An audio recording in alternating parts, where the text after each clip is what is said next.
Boa tarde. Então, hoje vamos apresentar os capítulos do livro de Biotecnologia Industrial. Vamos começar pelo capítulo 3, que é os elementos de genética de micro-organismos. E os companheiros do grupo é a turma inteira, que sou eu, a Alana, a Alcimar, Ellen e a Larissa. Então, vamos lá. A genética é uma das mais recentes áreas das ciências biológicas e, de maneira bem geral, ela pode ser definida como o estudo da transmissão de características de ascensão dos ascendentes para os descendentes, né? Que é a transmissão das características de todas as espécies. Geralmente é composto pelo DNA e pelo RNA, sendo que o principal seria o DNA, que é o componente principal de todas as espécies que conhecemos. A genética, ela também procura explicar como ocorre a enorme variabilidade que pode ser observada dentro e entre as espécies. E é no DNA que estão todas essas informações genéticas necessárias para a manutenção e sobrevivência das espécies. E no início do estudo da genética, começou, né, com a mistura das ervilhas, né?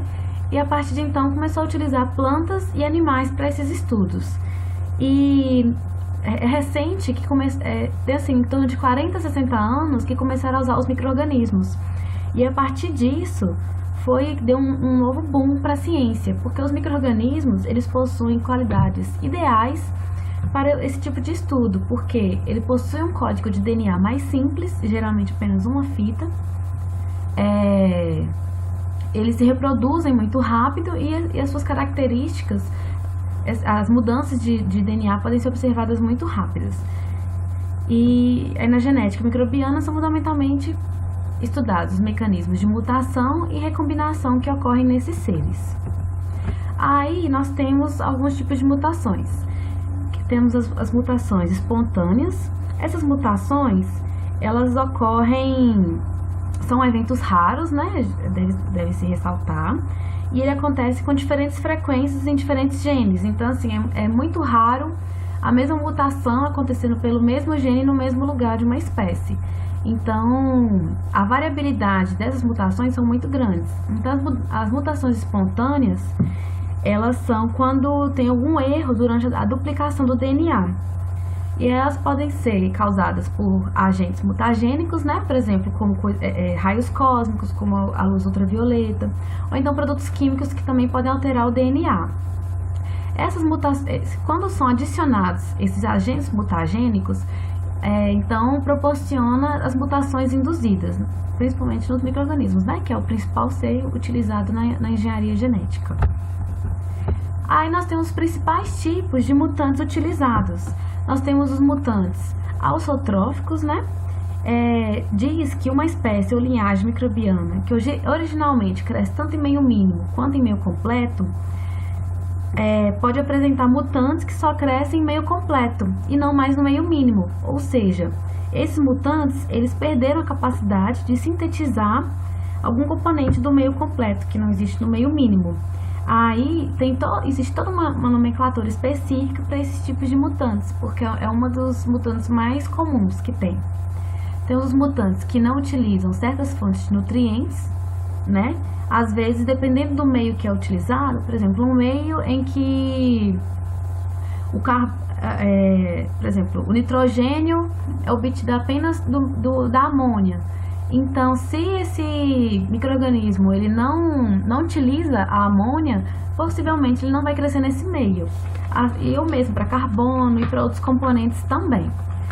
Nós temos os mutantes resistentes a agentes inibidores, né? Que, por exemplo, você colocar uma colônia de bactérias, que normalmente ela é inibida por um antibiótico, por exemplo. E nessa placa crescer micro-organismos, quer dizer que esses que cresceram, eles são mutantes resistentes a esses inibidores.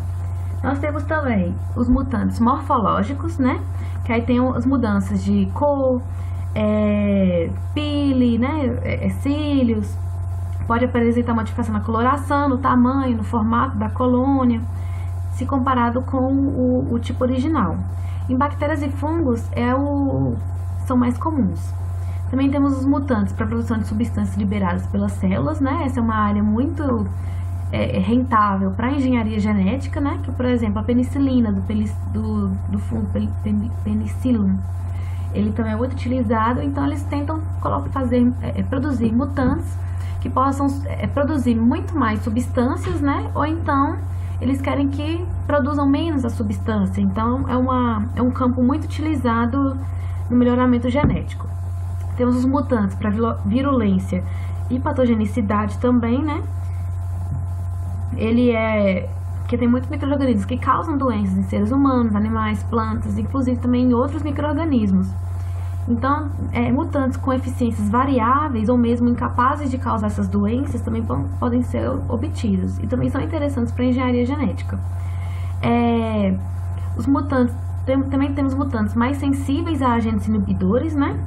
Assim como existem os micro-organismos mais resistentes, também podem ter os mais sensíveis. E também tem as reversões, que às vezes nós temos um mutante que vai mutar, sofre uma mutação novamente e ele volta ao seu código original, né? Podemos dizer, ele era um mutante e ele de novo ficou no seu formato, na sua forma selvagem. E também nós temos outros tipos de mutações, como assim, a lista de tipos de mutantes é infindável.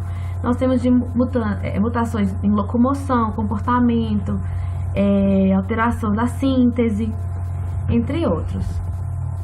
Aí temos também o isolamento e a caracterização de mutantes microbianos. Os mutantes são os instrumentos que o geneticista tem em mãos para realizar pesquisas sobre a hereditariedade. Não é, portanto, por acaso que foram e continuam a ser desenvolvidos métodos rápidos e eficazes no isolamento de mutantes. E a diversidade dos micro-organismos é enorme. Então, assim, para fazer o isolamento e a caracterização desses mutantes também é muito diversa, depende muito do tipo de mutação, do micro-organismo, da espécie, depende, assim, de vários fatores. Então, como diz no livro, cabe muito a criatividade do analista, né, do cientista. Ele vai observar qual a mutação que ele quer isolar e a partir disso ele vai desenvolver formas, né, métodos cada vez mais eficazes para poder isolar esse mutante de interesse.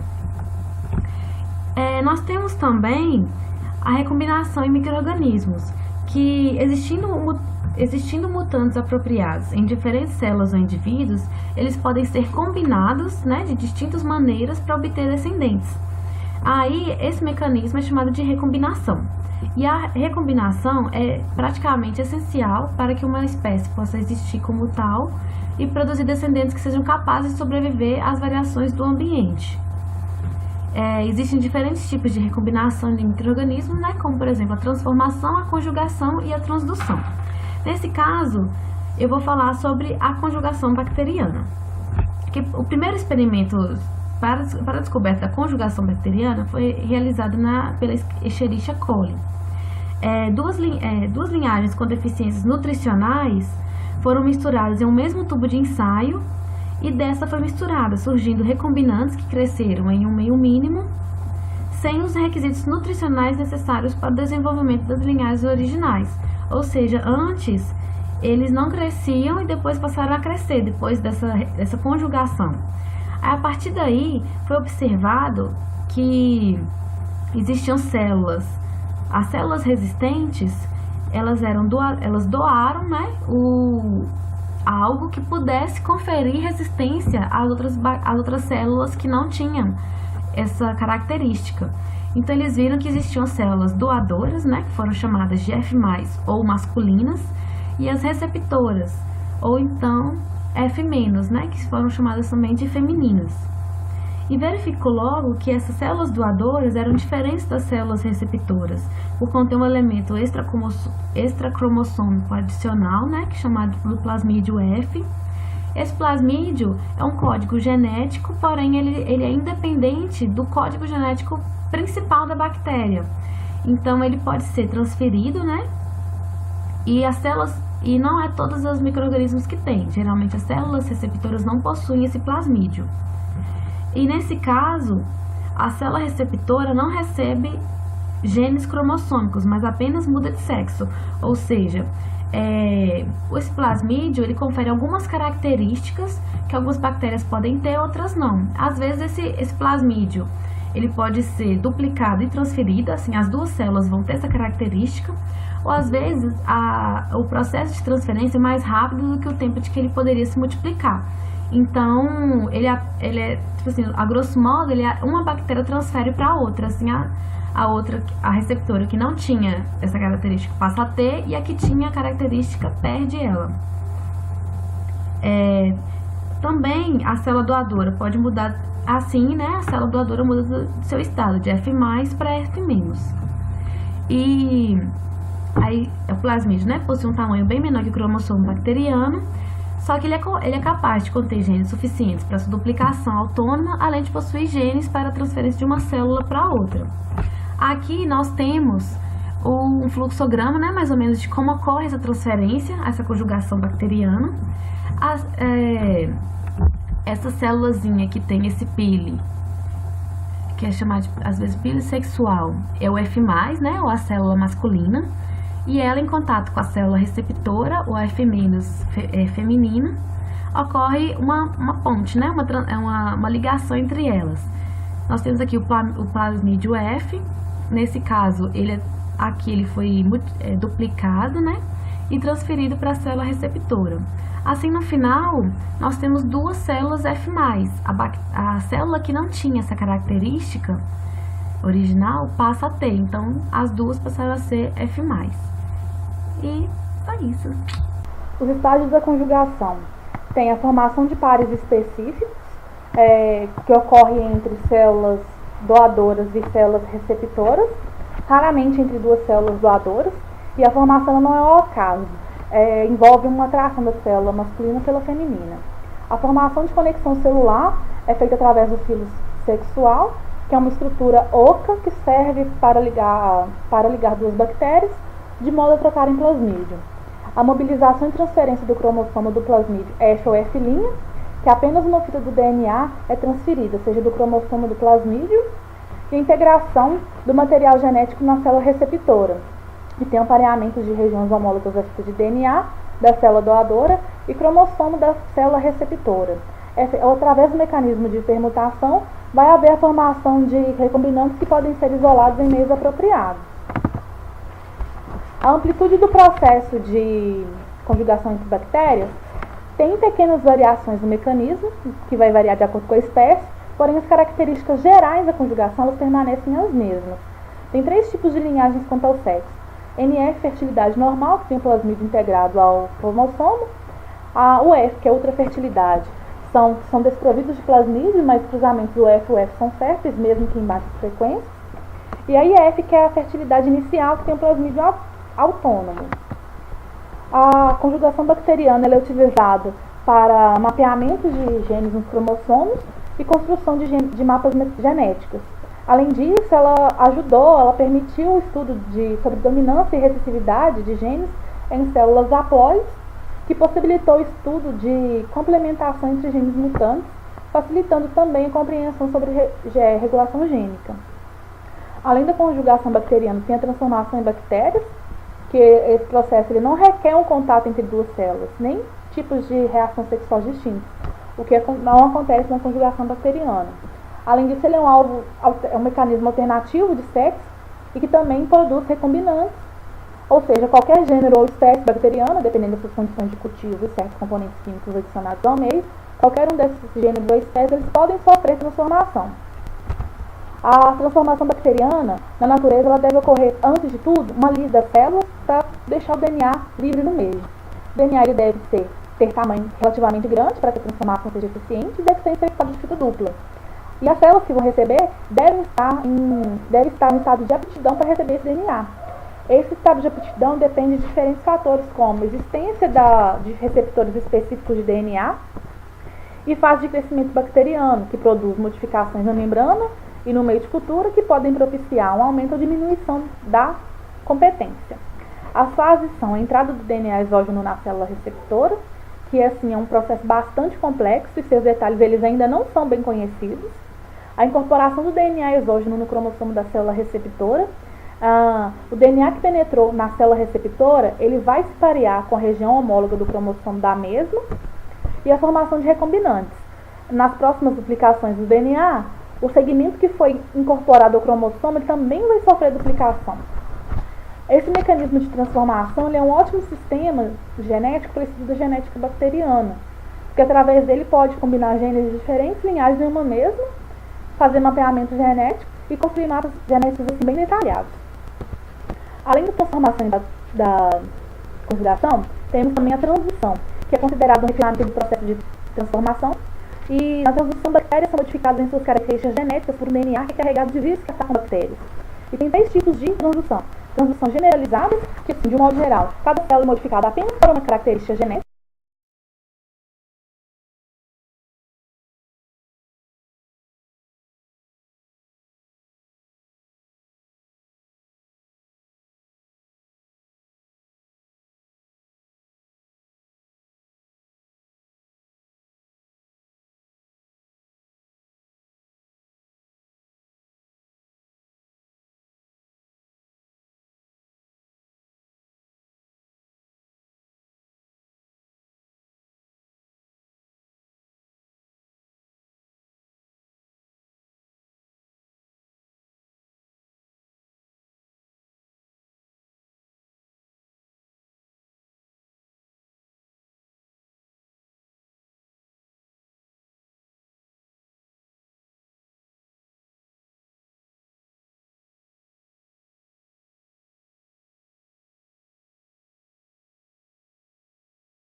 Então, vou falar agora sobre a recombinação em outros micro-organismos, né?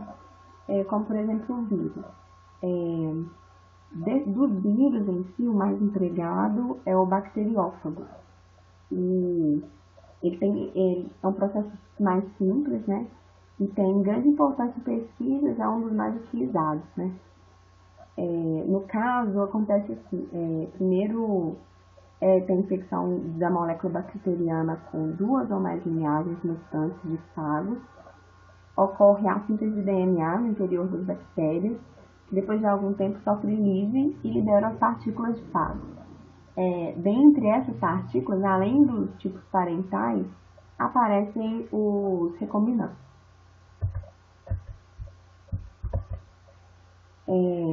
No caso, outro tipo também, além dos vírus, tem os protozoários. É um pouco mais complexo, mas também não é tão complicado, né? Dois paramécios se unem, né? E seus micronúcleos sofrem meiose. Depois vem a degeneração dos macronúcleos e o de 3 micronúcleos. Aí o micronúcleo restante divide-se por mitose também. Aí tem a transferência recíproca do núcleo menor em fusão com o micronúcleo original. Aí a separação dos parceiros, né, ocorre 3 divisões mitóticas consecutivas, resultantes de 8 núcleos. 3 núcleos degeneram, 4 originam macronúcleos e se dividem mitoticamente, de novo. A divisão dos paramécios e a nova divisão mitótica dos micronúcleos. Depois tem a nova divisão dos paramécios. Cada conjugante originou 4 descendentes, então, no final das contas. Esse tipo de reprodução é muito apropriada para estudos genéticos, né? Também tem o das algas, né? Que também é um pouco mais complexo que o dos vírus. Quando duas células de tipos sexuais opostos se encontram, pode resultar fusão celular ou cigamia, reproduzindo zigoto diploide. Esse núcleo diploide sofre meiose, dando 4 células haploide, 2 com um tipo de reação sexual e 2 com o tipo oposto, né? Igual está mostrando aqui na figura. Nas algas, as pessoas são menos numerosas, né, que as bactérias e fungos. Aí aqui a gente tem a herança extracromossômica em micro-organismos. Aí a gente tem os plasmídeos bacterianos e os fungos, né? Os plasmídeos possuem capacidade de se dividir independentemente do cromossomo bacteriano e são constituídos por DNA. Já os fungos são micro-organismos eucarióticos, né? Então eles são dotados de nucleotípicos, são ricos em herança extracromossômica ou extracelular, por isso também que é muito empregado. Com isso, a genética microbiana possivelmente já forneceu mais dados para maior compreensão da ciência de hereditariedade e biologia molecular do que a contribuição fornecida por todos os outros seres vivos que não os micro-organismos.